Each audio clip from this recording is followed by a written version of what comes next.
The idea of a machine that can see into our souls, separating truth from falsehood, has captivated humanity for centuries. We crave the ability to know for certain when someone is lying, to unmask deceit and expose hidden agendas. This desire, deeply ingrained in our collective psyche, is what gives the polygraph, often called the lie detector, its enduring allure. The promise is simple: strap a person in, ask the right questions, and watch as their body betrays their lies. But how much truth can this machine truly reveal?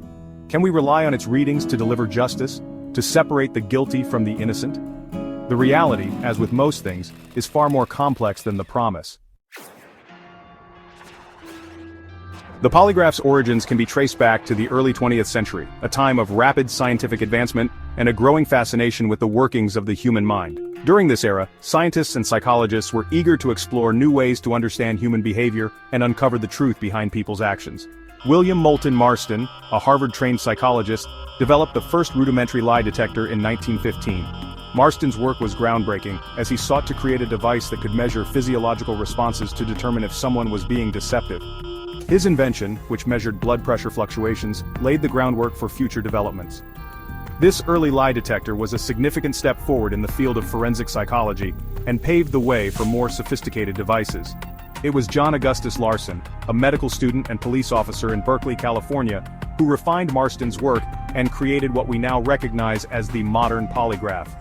Larson's background in both medicine and law enforcement uniquely positioned him to enhance the device's accuracy and reliability. Larson's device, introduced in 1921, incorporated additional physiological measures including respiration and skin conductivity. These enhancements made the polygraph more comprehensive and effective in detecting lies. His invention quickly gained traction in law enforcement circles, promising a new tool for cracking cases and obtaining confessions. The polygraph became an invaluable asset for police officers, helping them solve crimes and bring justice to those who were wronged. The polygraph operates on a simple premise: when people lie, their bodies betray them. This concept is rooted in the idea that lying induces a certain level of stress and anxiety, which in turn triggers involuntary physiological responses. The machine doesn't detect lies directly; instead, it measures these involuntary responses, which are often difficult for individuals to control consciously. Instead, it monitors physiological changes that occur when a person experiences stress, fear, or anxiety, emotions often associated with deception. These changes can include increased heart rate, rapid breathing, and sweating. Strapped to the subject's chest, a rubber tube called a pneumograph tracks breathing patterns. This device can detect even the slightest changes in the depth and rate of breathing, which can be indicative of stress. A blood pressure cuff, similar to the one used in a doctor's office, records changes in blood pressure and pulse rate. These measurements can reveal fluctuations that occur when a person is under psychological pressure. Finally, electrodes attached to the fingertips measure sweat gland activity, also known as electrodermal activity or skin conductivity. This is because stress can cause the sweat glands to become more active, leading to increased skin conductivity.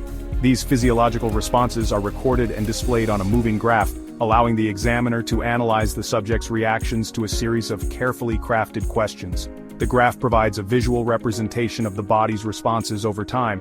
The examiner, trained to interpret these subtle physiological fluctuations, then draws conclusions about the subject's truthfulness. This process requires a deep understanding of both the technology and human psychology to make accurate assessments.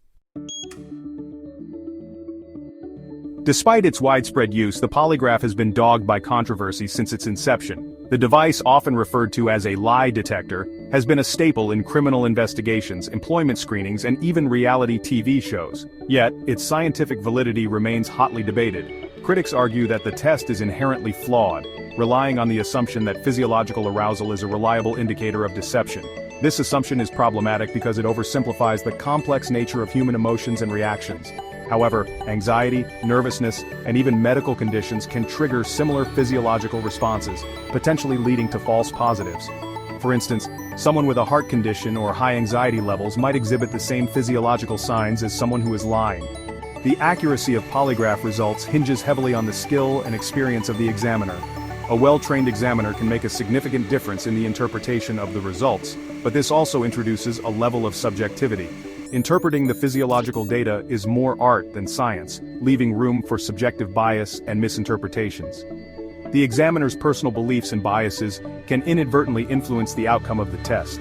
A skilled examiner can influence the test's outcome through their demeanor, questioning techniques, and interpretation of the results.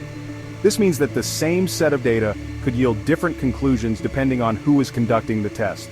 Moreover, there are ways to beat the polygraph. Individuals who are aware of the test's mechanics can employ various tactics to manipulate the results.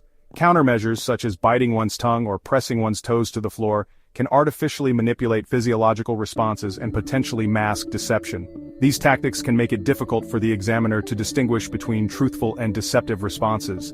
Individuals with psychopathic tendencies who lack normal emotional responses may also be able to pass polygraph tests despite being deceptive. Their unique psychological makeup allows them to remain calm under pressure, making it challenging for the polygraph to detect their lies.